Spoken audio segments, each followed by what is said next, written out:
Hello friends, welcome to MK triple S स्पर्धा YouTube channel. सुरू करूयात आपलं आजचं न्यूजपेपर अनालिसिस. पहिली न्यूज काय होती? A watershed movement in India's defence posture.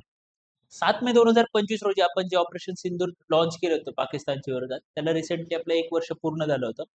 तर त्याच्याबद्दल सांगताना रायटर, की ही जी मूव्हमेंट होती किंवा हे जे ऑपरेशन सिंदूर आपण लॉन्च केलं होतं, ते इंडियाचं जे एक डिफेन्स पॉस्चर होतं, की त्याच्यासाठी किंवा त्याच्यामध्ये जे चेंजेस झाले, त्याच्यासाठी एक वॉटरशेड मूव्हमेंट ठरली होती. म्हणजेच खूप महत्त्वाची किंवा टर्निंग पॉइंट ठरला होता. आता ऑपरेशन सिंदूर आपण का लॉन्च केलं होतं? की पहलगाममध्ये काय झालं होतं, एक टेररिस्ट अटॅक झाला होता. त्याच्यामध्ये रिलिजन विचारून जे आहे ते तिथे जे टुरिस्ट वगैरे गेले होते, ते जे लोकं होते, त्यांची हत्या करण्यात आली होती टेररिस्टकडून. मग त्याला इंडियन गव्हर्नमेंटने एक प्रकारे ॲक्ट ऑफ वॉर कन्सिडर केलं आणि त्याच्या अगेन्स्ट होतं. पाकिस्तानमधले जे टेरर कॅम्प्स असतील आणि त्यांना जे प्रोटेक्शन प्रोव्हाईड करतात, त्यांच्यावरती इंडियन आर्मीने जे आहे, Indian army, Indian air force यांनी अटॅक केला होता आणि त्यांना जे होतं त्यांना डिस्ट्रॉय करून टाकलं होतं. ही जी गोष्ट होती आपण ऑपरेशन सिंदूरमधून अचीव्ह केली होती. आता ह्याच्याबद्दल म्हणताना रायटर काय म्हणतात, की ह्याच्या आधी एक अप्रोच असा होता, की समजा आपल्यावरती कोणता असा टेररिस्ट अटॅक वगैरे झाला, तर मेजरली आपला अप्रोच असायचा, की याच्यावरती ते रिस्ट्रेंट दाखवलं पाहिजे. कारण जर आपण ह्याला जर पुढे नेलं ह्या गोष्टीला, तर होऊ शकतं, की ही गोष्ट खूप जास्त मोठी होऊ शकते. त्याच्यातून न्यूक्लिअर वॉर जे आहे ते सुद्धा होऊ शकतं. कारण पाकिस्तानकडे जे आहे ते न्यूक्लिअर वेपन्स आहेत आणि पाकिस्तान कंटिन्युअसली धमकी देत राहतं, की त्यांच्याकडचे न्यूक्लिअर वेपन जे आहेत ते त्यांचा वापर करतील. म्हणून आपण जे होतं एक रिएक्टिव्ह असं रिएक्टिव्ह असा रिस्ट्रेंट दाखवत होतो. पण हा जो आपला अप्रोच होता, की जर तुम्ही भारतामध्ये टेररिस्ट अटॅक जरी घडवून आला, तरी भारत जो आहे त्याला ॲक्ट ऑफ वॉर समजेल आणि त्याच्या अगेन्स्ट एक प्रॉपर कारवाई केली जाईल आणि जे लोकं त्याला सपोर्ट करतायत, जे त्याच्यामध्ये सामील होते, ज्यांनी त्यांना प्रोटेक्शन दिलं, मदत केली होती, त्या सगळ्यांविरुद्ध जे आहे ते ॲक्ट ऑफ वॉरच्या अंतर्गत डिस्ट्रक्शन जे आहे त्यांचं केलं जाईल. मग ह्याच्यामध्ये काही-काही गोष्टी दिसून येतात. एक म्हणजे की इंडियन आर्मीचा बदललेला पोश्चर. त्याच्यानंतर गव्हर्नमेंटनी जे आहे ते आर्मी असेल, आर्मीमधले जे आपले विंग्ज आहेत वेगवेगळे, मग एअर फोर्स असेल, आर्मी असेल, नेव्ही असेल, यांना दिलेलं एक फ्रीडम, त्यांना दिलेली एक ऑटोनॉमी, की ह्या वेळेस म्हणजे अशा कंडिशन्समध्ये तुम्हाला जे जास्त योग्य वाटेल, तो अप्रोच, ती स्ट्रॅटेजी तुम्ही वापरू शकता. त्या पद्धतीने तुम्ही ॲक्ट करू शकता. त्याच्यानंतर ह्या गोष्टी तर आपल्याला दिसून येतात. त्याच्यामुळं अप्रोच बदलला. ही गोष्ट जी होती म्हणजे आधीचा जो आपला रिस्ट्रेंट होता, त्याच्यामुळे वेस्ट असेल किंवा बाकीच्या कंट्रीज जे होतात, ते कितीही म्हणजे एक कौतुक जरी दाखवत असतील, की इंडिया पेशन्स दाखवतं या गोष्टीला, डिप्लोमॅटिकली हँडल करतात. पण पाहायला गेलं तर ही कुठे ना कुठे आपली वीकनेस म्हणून समोर येत होती. आणि त्याला जे होतं इंडियाने आता कन्व्हर्ट केलंय आपली पॉवरमधून, की जर तुम्ही आमच्यावरती अटॅक करू शकता, तर आम्ही तुमच्या घरात घुसून मारू शकतो, की आम्ही तुमच्यावरती अटॅक करू शकतो. ही गोष्ट होती. त्याच्यानंतर आपण ह्याच्यामध्ये हे सुद्धा दाखवलं, की Indian army, air force, navy हे तिघं जण जे आहेत, ते कोऑर्डिनेटेडली एक प्रॉपर टार्गेटेड अप्रोचनी जे आहे, ते अटॅक करू शकतात आणि रिस्पॉन्स देऊ शकतात. ही गोष्ट आपण पाहिली. म्हणजे आर्मीचा अप्रोच ह्याच्यामध्ये नेव्ही तेवढ्या जास्त ॲक्टिव्हली इन्व्हॉल्व नव्हती. तरी सुद्धा नेव्हीने एक थ्रेट नक्कीच तयार केला होता. ती कंटिन्युअस जी होती ती कराचीवरती अटॅक होण्याचे चान्सेस होते नेव्हीचे आणि जसं नेव्ही चीफ असतील त्यांनी सुद्धा सांगितलं होतं, की जर त्यावेळेस ऑपरेशन सिंदूर थांबवलं नसतं, तर होऊ शकतं की नेव्हीने सुद्धा खूप ॲक्टिव्हली त्याच्यामध्ये पार्टिसिपेट केलं असतं आणि ॲक्टिव्ह असं डिस्ट्रक्शन त्यांनी नक्कीच घडवून आणलं असतं त्यांच्या पोर्ट सिटीजचं.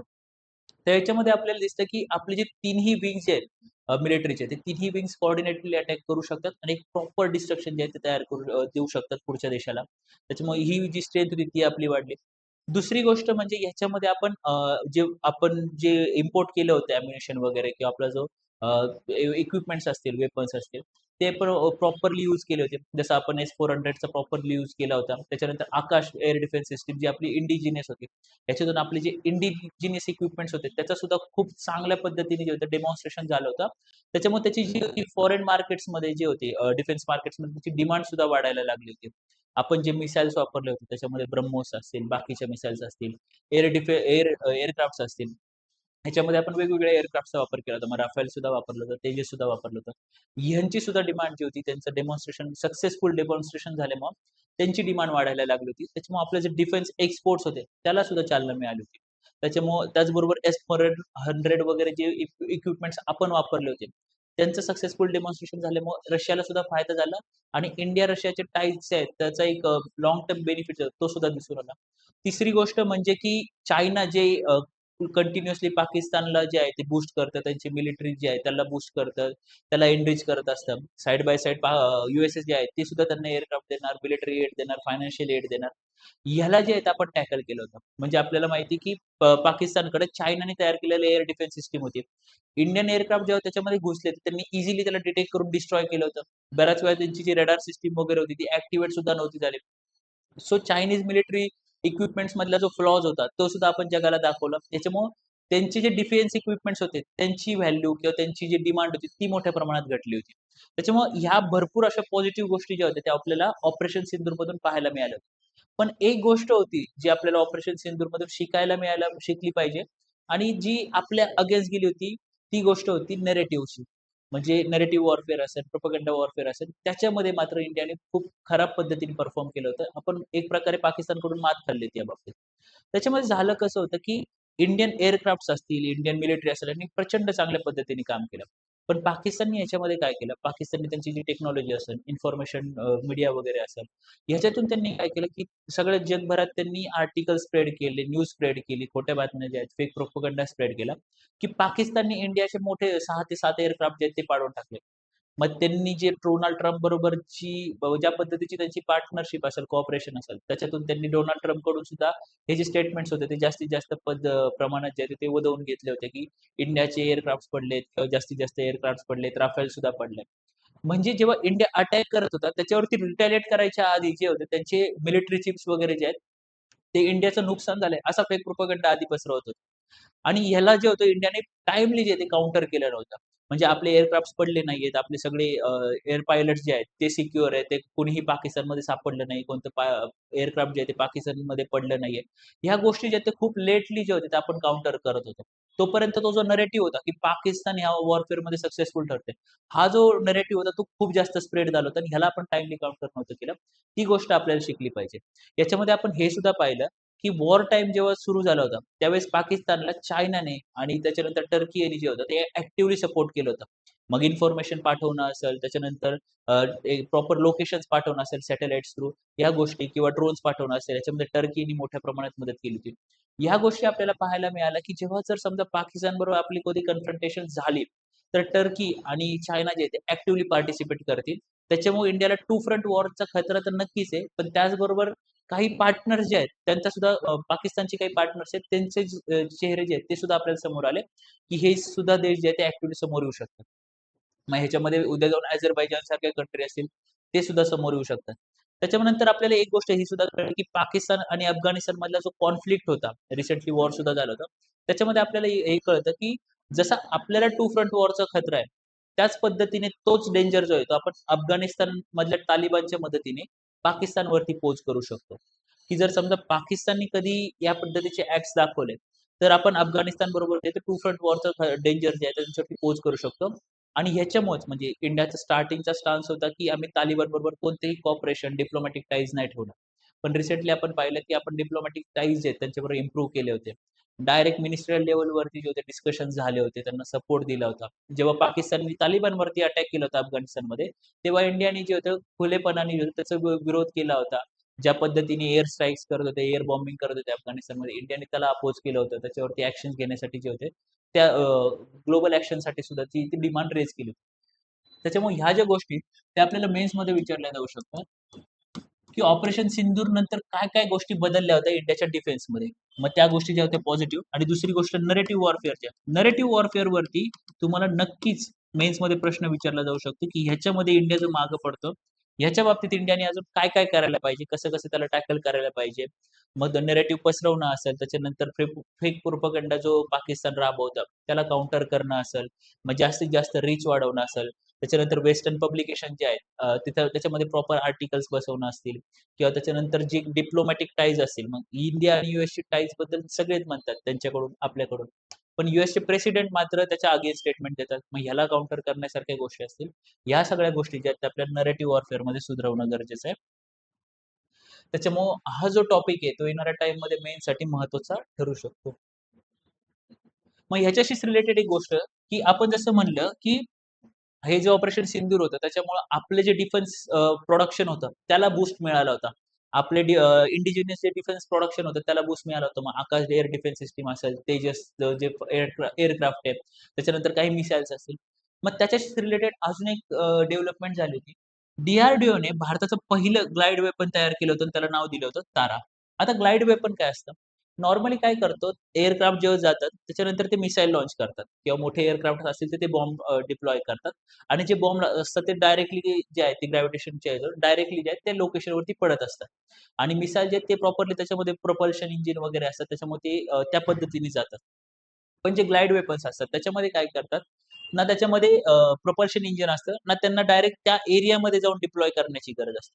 जर तुमचा समजा ही जी सिस्टीम असते किंवा हा जो एरिया असेल, हा जर एनिमी एरिया असेल, तर तुम्ही एअरक्राफ्ट जे थ्रू इथे ग्लाइड वेपन्स आहे ते लॉन्च करू शकता आणि ग्लाइड वेपन जे आहे ते डायरेक्टली जाऊन त्या सिस्टीम पर्यंत किंवा त्या टार्गेटेड लोकेशनवरती जे आहे ते अटॅक करू शकतं. म्हणजे ह्याच्यामध्ये एक प्रिसिजन सिस्टीम आहे खूप चांगली. त्याच्यानंतर ग्लाइड वेपन्स मध्ये मेजरली जे आहे ते प्रपल्शन सिस्टीम नसती, ज्या पद्धतीची मिसाईल मध्ये असते.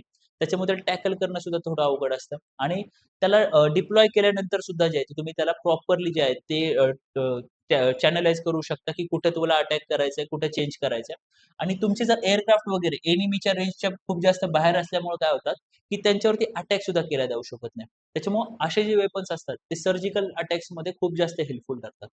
म्हणजे की पाकिस्तानची जी एअर रेंज असेल, एअर डिफेन्स रेंज असेल, त्याच्या बाहेरून जर इंडियन एअरक्राफ्ट्सनी ग्लाइड वेपन्स लॉन्च केले, तर त्याच्यामुळे काय होणार, की ना ते एअरक्राफ्टला टार्गेट करू शकतात आणि जर आपण बल्कमध्ये जर असे ग्लाइड वेपन्स जर लॉन्च केले, तर त्यांची एअर डिफेन्स सिस्टम जी ऑलरेडी खूप जास्त वीक आहे, त्याला सुद्धा टॅकल करून आपण प्रॉपर आणि एक प्रिसिजन बेस असे स्ट्राईक्स नक्की करू शकतो. त्याच्यामुळे ही जी गोष्ट आहे ग्लाइड वेपन ही लक्षात ठेवा. याच्यावर मेन्स प्रीसाठी प्रश्न विचारला जाऊ शकतो. पुढची न्यूज काय होती, की the elephant in India's data room. आता यांचं काय म्हणणं आहे रायटरचं, की आपल्याकडे काय होतं, की जेव्हा पार्लिमेंटमध्ये क्वेश्चन्स वगैरे विचारले जातात, ते खूपच बेसिक टाइपचे क्वेश्चन्स असतात, की म्हणजे ही स्कीम कोणासाठी होती, या स्कीममध्ये किती लोकांना फायदा झाला, डायरेक्टली किती लोकांना फायदा झाला, कोणत्या राज्यात जास्त फायदा झाला, महिलांना किती फायदा झाला. हा जो एक नंबर बेस क्वेश्चन्स आहेत, रायटरचं म्हणणं आहे, की ह्या क्वेश्चनची गरज नाही पार्लिमेंटमध्ये विचारायची, कारण हा जो डेटा आहे, जो डेटा पार्लिमेंटरियन्स ह्या क्वेश्चन्स मधून मागवतात, हा डेटा ऑलरेडी पब्लिकमध्ये अवेलेबल पाहिजे फ्री फॉर्ममध्ये. आणि तो जो डेटा असेल तो एकदम ॲक्युरेट असावा, प्रिसिजन असावा, त्याच्यामध्ये डुप्लिकेशन नसावे. मग हे त्यांचं म्हणणं आहे. मग त्याच्यामध्ये ते एक्झाम्पल देताना काय म्हणतात, की 17वी जी लोकसभा होती 2019 ते 2024 ह्याच्यामध्ये युथ एम्प्लॉयमेंट बद्दल जे प्रश्न विचारले होते, त्याच्यामधले जास्तीत जास्त प्रश्न जे होते ते बेसिक फॅक्ट्स होते, की म्हणजे याच्यामध्ये किती लोकांपर्यंत पोहोचले, कसे पोहोचले. मग ह्या गोष्टीमुळे काय होतं, की जे अकाउंटेबिलिटी सेट करायची जी गोष्ट असते, की समजा ऑलरेडी डेटा असेल तुमच्याकडं, की समजा 100 लोकांपर्यंत पोहोचायचं होतं, पण 40च लोकांपर्यंत पोहोचले. मग 40च लोकांपर्यंत का पोहोचले? बाकीच्या 60 पर्यंत का नाही पोहोचले? त्याच्यानंतर ह्या 40 पैकी जर डेटा असेल, तर तुम्ही त्याचे एनालिसिस करू शकता, की ह्या 40 पैकी ह्याच एज ग्रुप पर्यंत तुम्ही पोहोचले किंवा ह्याच सिटीज पर्यंत किंवा ह्याच स्टेट्स पर्यंत तुम्ही पोहोचले. मग सिटीज पर्यंतच पोहोचले, तर रुरल एरियामध्ये का नाही पोहोचू शकले? हे जे एनालिसिस बेस्ड क्वेश्चन असतील, त्याच्यावरून जे तुम्ही अकाउंटेबिलिटी सेट करू शकता, गव्हर्नमेंट ॲडमिनिस्ट्रेशनची असेल किंवा गव्हर्नमेंटची असेल, ती मात्र होताना दिसत नाही. मेजर क्वेश्चन जे आहेत ते नंबर बेसच चाललेत. त्याच्यामुळे त्याचं एनालिसिस करून जी अकाउंटेबिलिटी सेट करायला पाहिजे, ती मात्र होत नाहीये. मग याच्याबद्दल त्यांचं म्हणणं आहे, की national data and analytics platform vision जी होती, हे जे डॉक्युमेंट आहे ते नीती आयोग पब्लिश करतं. त्यांच्या म्हणणं आहे काय, की मिनिस्ट्री जे डेटा रिलीज करतं वगैरे ते इनकोहेरंट होतात. म्हणजे डुप्लिकेशन मोठ्या प्रमाणात त्याच्यामध्ये सापडतं. आपल्याला हे सुद्धा माहिती, की जेव्हा आयुष्यमान भारत स्कीम जेव्हा झाली होती 5 वर्ष वगैरे पूर्ण, त्याच्यामध्ये बऱ्याच वेळा असा डाटा आला होता, की एकाच व्यक्तीच्या नावावरती बरेच जे ते इन्शुरन्स काढले होते. एकाच मोबाईल नंबरवरती काढले होते. ते मोबाईल नंबर एक्झिस्ट सुद्धा करत नाहीत. मेलेल्या लोकांच्या नावावरती इन्शुरन्स काढून ठेवले होते. अशा गोष्टी खूप जास्त समोर येतात. मग हा जो भ्रष्टाचार आहे तो समोर येतो. त्याच्यामध्ये त्यांचं काय म्हणणं आहे, की मग हे जे डुप्लिकेशन असतं त्याच्यामुळे काय होतं, की जी स्पेंडिंग तुम्हाला करावी लागते. म्हणजे जर एखादी गव्हर्नमेंट स्कीम असेल, राशन कार्डची स्कीम असेल किंवा कोणती स्कीम असेल, जर नंबर असे इन्फ्लेट झाले एक्स्ट्राचे, मग त्याच्यामुळे काय होतं, ती स्पेंडिंग जास्त वाढते. बरं ती वाढलेली जी स्पेंडिंग आहे ती इफेक्टिव्ह नाही राहत. म्हणजे जर त्या स्कीमचा फायदा लोकांपर्यंत पोहोचत असेल आणि त्याच्यामुळे स्पेंडिंग वाढत असेल, तर त्याच्यामध्ये हरकत नाहीये. पण नंबर 100च आहे, पण तो इन्फ्लेट करून 300 दाखवला जातो आणि त्याच्या बेसिसवरती ती स्पेंडिंग केली जाते. त्याच्यामुळे मग ही जी एक्स्ट्राची 200ची कॉस्ट आहे, ती तर वायालाच गेली. त्याचबरोबर ती 100 पर्यंत तरी किती इफेक्टिव्हली पोहोचले, हे सुद्धा पाहायला जायचा काही मार्ग राहत नाही. त्याच्यामुळे त्यांचं म्हणणं आहे, की जर समजा असे समजा 17.1 मिलियन जे इनइलिजिबल नेम्स आहेत पीएम किसान सन्मान निधी मधले, तर ते काढून टाकले तर एका वर्षामध्ये जे आहे ते 90 बिलियन रुपीज पर्यंत तुमचे पैसे वाचू शकतात. जर तुम्ही 35 मिलियन बोगस एलपीजी कनेक्शन काढून टाकले तर 210 बिलियन रुपीज पर्यंत तुमचे जे आहेत ते पैसे वाचू शकतात. तर 16 मिलियन फेक राशन काढून टाकले तर तुमचे 100 बिलियन रुपीज पर्यंत जे आहे ते पैसे वाचू शकतात असं त्यांचं म्हणणं आहे. त्याच्यानंतर त्यांचं म्हणणं आहे, की बऱ्याच वेळा काय होतं, की एकाच गोष्टीचा सर्व्हे किंवा एकाच गोष्टीचा डेटा जर असेल, त्याच्यामध्ये वेगवेगळे गव्हर्नमेंट ऑफिसेस असतील, मिनिस्ट्रीज असतील, ते कलेक्ट करतात. त्याच्यामध्ये ते म्हणतात, की जर ट्युबरक्युलोसिस रिलेटेड तुम्हाला रिपोर्ट काढायचा असेल, तर त्याच्यामध्ये जर तुम्हाला रिपोर्ट करायचा असेल, हेल्थ मिनिस्ट्री सुद्धा काढणार आहेत. बाकीचे सुद्धा कोणते ऑर्गनायझेशन्स असतील किंवा बॉडीज असतील गव्हर्नमेंटचे, ते सुद्धा काढणार. याच्यामुळे काय होतं, की एकाच व्यक्तीची जी नोंद आहे, ती 3-3 ठिकाणी होणार. नंबर इन्फ्लेटेड दिसणार. हा जो डेटा आहे, तो एकदम चॅनलाइज पद्धतीने प्रिसाईज नसतं. त्याच्यामुळे प्रॉपर कोणती स्कीम लॉन्च करणं, ह्या ज्या गोष्टी आहेत, त्या करणं अवघड होतं. म्हणजेच काय आजचं युग जे आपण म्हणतो की डेटा अनालिसिसचं, data is the new oil. Data analysis केलं, तर तुम्ही जास्त इफेक्टिव्हली कामं करू शकता. आपण मार्केटमध्ये सुद्धा पाहतो की डेटा अनालिसिस जॉब्स वगैरे असेल, त्याला खूप जास्त डिमांड. पण इथं प्रॉब्लेम आहे की तो डेटा प्रॉपरलीच नाहीये. डेटा प्रॉपरली कलेक्टच होत नाहीये.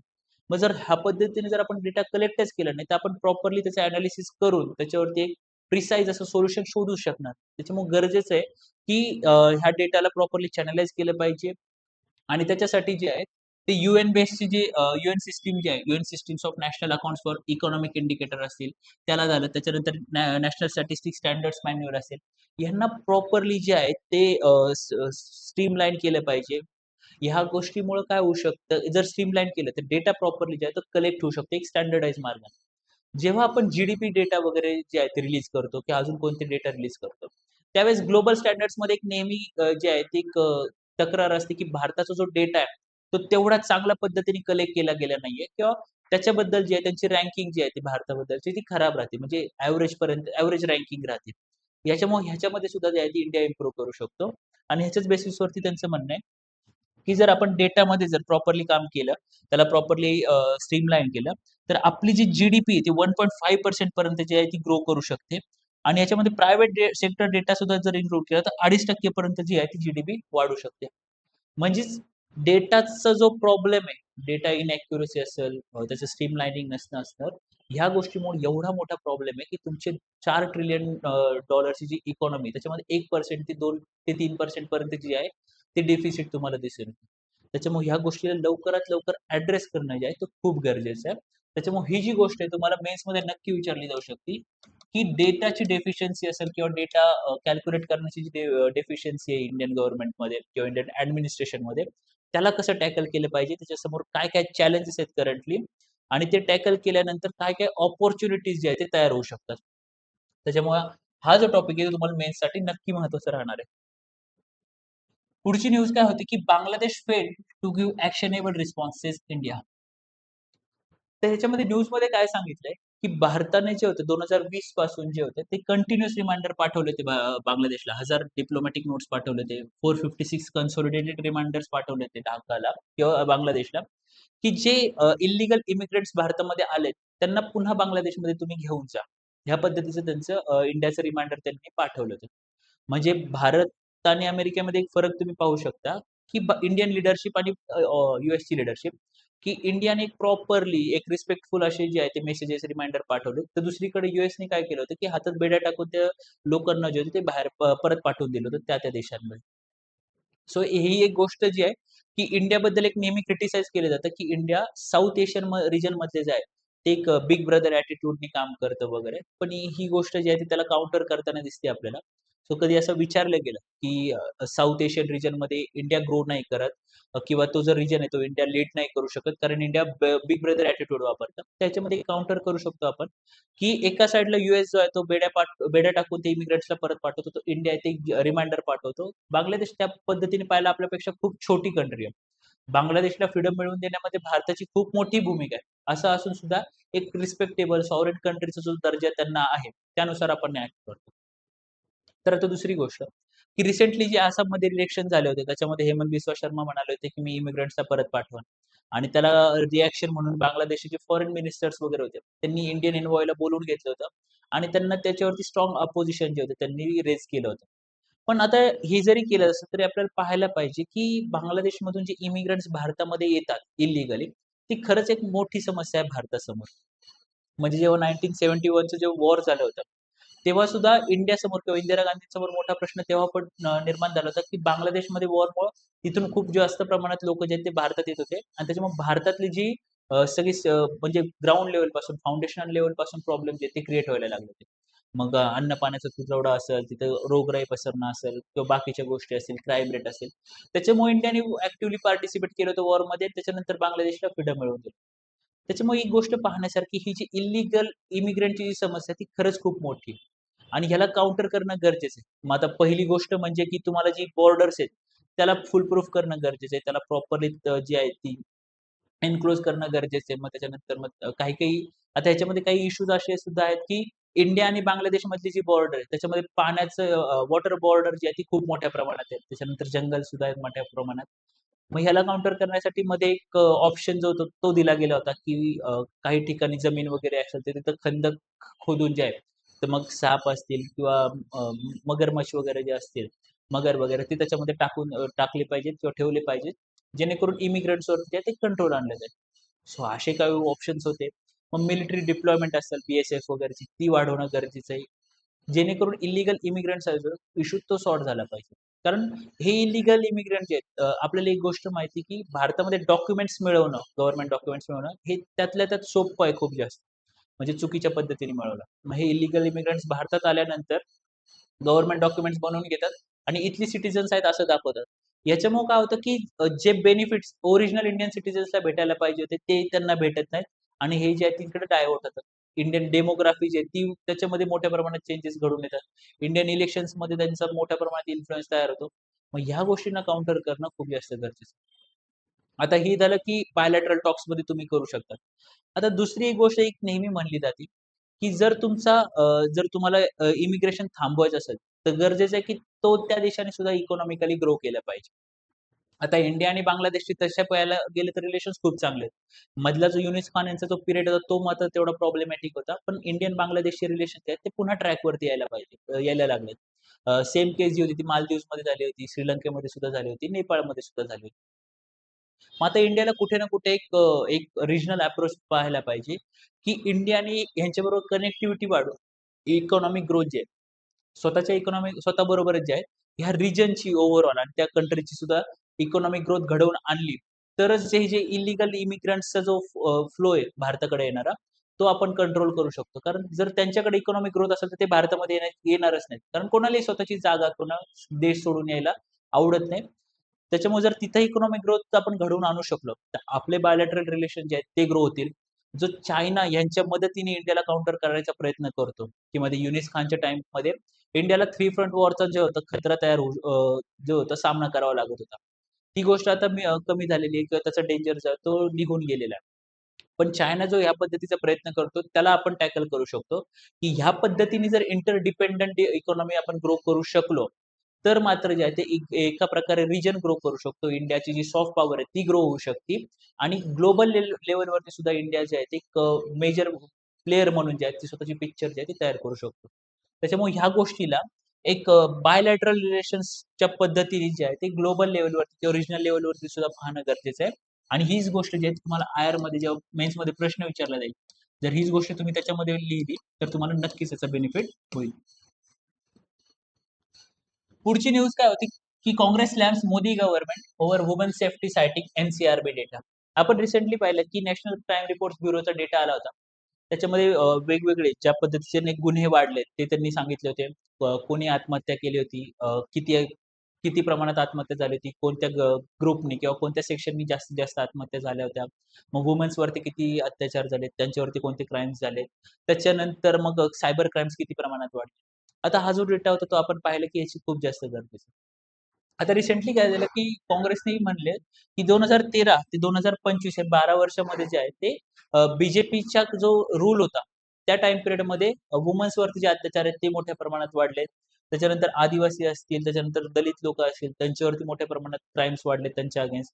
सायबर क्राईम जे आहे, ते ऑलमोस्ट 1689 म्हणजे 1689% वाढले. ह्या रिसेंट वर्षी 10,000-10,500 फार्मर्सनी 53,000 पर्यंत डेली वेज लेबरर्सनी तर 14,500 स्टुडंट्सनी जे आहे ते सुसाईड केलं होतं. तर मग त्यांचं म्हणणं आहे की बीजेपी गव्हर्नमेंट जे आहे ते कुठे ना कुठे फेल केलं. आता हा झाला पॉलिटिकल अँगल. पण काही गोष्टी ज्या आपल्याला एक्झामसाठी महत्त्वाच्या ठरतील, की आपल्याला काही गोष्टी पाहणं गरजेचं आहे, की वुमेन्सवरती जे अत्याचार होत आहेत, त्याला एक कुठे ना कुठे जे आहे ते त्याच्यावरती प्रॉपर ॲक्शन घेणं गरजेचं आहे आता. म्हणजे वुमेन्सवरती अत्याचार होतो. रिसेंटलीची एक न्यूज होती, की पुण्यामध्ये एका 65 वर्षाच्या व्यक्तीने जे होतं, एका लहान मुलीवरती अत्याचार केला होता, तिची हत्या केली होती. आणि जेव्हा त्याची हिस्ट्री क्रिमिनल हिस्ट्री पाहायला गेली, तर तो ऑलरेडी पेरोलवरती सुटला होता आणि ह्याच्यावर आधी सुद्धा ह्याच्यावरती 2-3 असे केसेस ऑलरेडी त्याच्या अंतर्गत तो जेलमध्ये होता. मग काही ॲक्शन घेणं गरजेचं आहे, की अशा लोकांना पॅरोलवरती सोडलंच नाही पाहिजे. आणि अशी जी रिक्वेस्ट होती किंवा अशी जी डिमांड होती, ती महाराष्ट्राच्या मुख्यमंत्र्यांनी सुद्धा केली होती.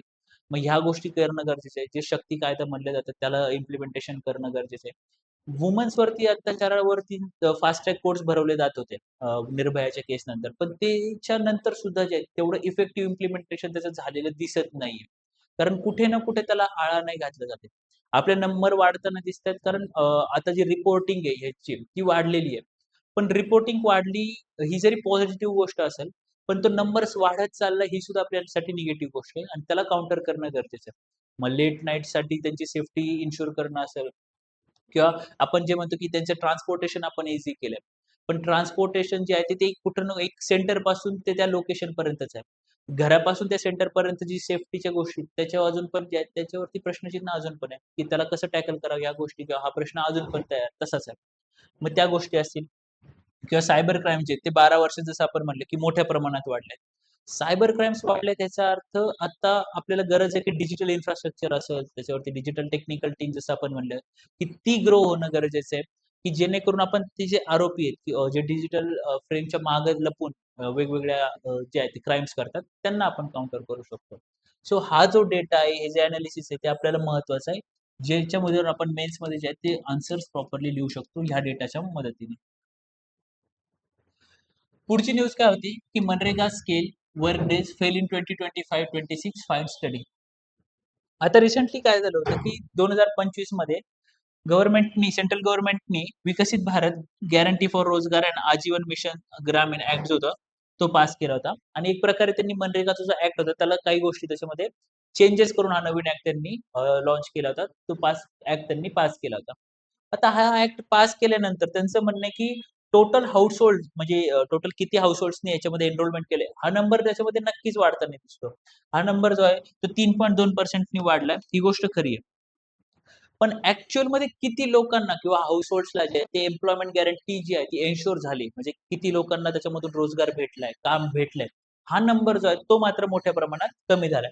म्हणजेच हा जो नंबर होता तो आधी चौ जो 44 लाख होता सॉरी आता जो नंबर आहे तो 44 लाख आहे तो आधी 67 लाखापर्यंत होता. म्हणजे 8 ते 9% पर्यंत जे याच्यामध्ये डिक्लाइन झालेली दिसते. आता हा जो ॲक्ट होता, याच्यामुळं काय होतं, की जेव्हा सीझन्स असतात, म्हणजे भारतामधली शेती अजून पण मोठ्या प्रमाणात सीझनल शेती आहे. मग जेव्हा सीझन संपतात, त्यावेळेस त्या लोकांना काहीतरी काम असायला पाहिजे. जेणेकरून त्यांचे जे हाउसहोल्ड आहे ते प्रॉपरली रन करू शकतात आणि ते झालं तरच ते जे आहे ते इन्फॉर्मल सेक्टरमध्ये जे आपण कर्जबाजारीपणामध्ये अडकतात तिथले लोकं गावातले, त्याला आपण रोखू शकत होतो. त्याच्यामुळे हा जो तो एक मोठ्या प्रमाणात हेल्पफुल ठरत होता त्या लोकांना. मग त्याच्यामध्ये त्यांना 100 दिवसाची वर्क गॅरंटी होती. मग ह्या ज्या सुविधा होत्या त्या मात्र कमी होताना दिसतात. त्यांचं काम करण्याचे दिवस असतील ते कमी होत आहेत. कमीत कमी जास्ती लोकांपर्यंत जे आहेत, हा ॲक्ट तेवढा इफेक्टिव्हली पोहोचत नाहीये. हा जो ॲक्ट आहे तो कुठे ना कुठे पुढे जाऊन जे आहे ते रुरल एरियाजमध्ये जे आहे प्रॉब्लेम क्रिएट करू शकतो. त्यांच्यामध्ये इन्कम जे आहे इन्कममध्ये वाढण्यामध्ये जे आहे किंवा इन्कम ग्रोथ आहे ती कमी होऊ शकते. मग आपण किसान सन्मान निधीच्या मार्फत जी दरवर्षी 6,000 दिले जातात फार्मर्सला. त्याच्याऐवजी तो फंड जो आहे, तो डायरेक्टली मनरेगामध्ये लावून किंवा व्हीजी रामजी मध्ये जे आहे, व्हीबीजी रामजीमध्ये टाकून जे आहे, जर त्याची स्केल वाढवली आणि त्याचं इम्प्लिमेंटेशन चांगल्या पद्धतीने केलं, तर होऊ शकते की रिझल्ट जास्त बेटर होऊ शकतात. बरं ते जे पैसे ते फ्रीबीजपेक्षा जे आहे ते ॲक्टिव्हली जे आहे ते स्ट्रॅटेजिक पद्धतीने वापरलं, तर रुरल डेव्हलपमेंटसाठी, इन्फ्रास्ट्रक्चर डेव्हलपमेंटसाठी सुद्धा याची हेल्प होऊ शकते. त्याच्यामुळं हा जो ॲक्ट होता, एक तर त्याचं नाव बदललं वगैरे केलं, त्याच्यामध्ये काही चेंजेस झाले. त्याच्यामुळे सुद्धा प्रीसाठी महत्त्वाचं आहे आणि ओव्हरऑल सुद्धा तुम्हाला मेन्समध्ये विचारलं जाऊ शकतं, की ओव्हरऑल ह्या ऍक्टचं इम्पॉर्टन्स किती आहे रुरल एरियाजमध्ये त्यांचे लाईव्हलीहूडमध्ये त्यांच्या इकॉनॉमीच्या बाबतीत. त्याच्यामुळे हा ऍक्ट जो आहे तुम्हाला मेन्ससाठी सुद्धा खूप महत्वाचा राहणार आहे. तर हा होता आपला आजचा पेपर. तर अशाच व्हिडिओ पाहत राहण्यासाठी लाईक करा, शेअर करा, सबस्क्राईब करा. स्पर्धा नोटिफिकेशन. थँक्यू.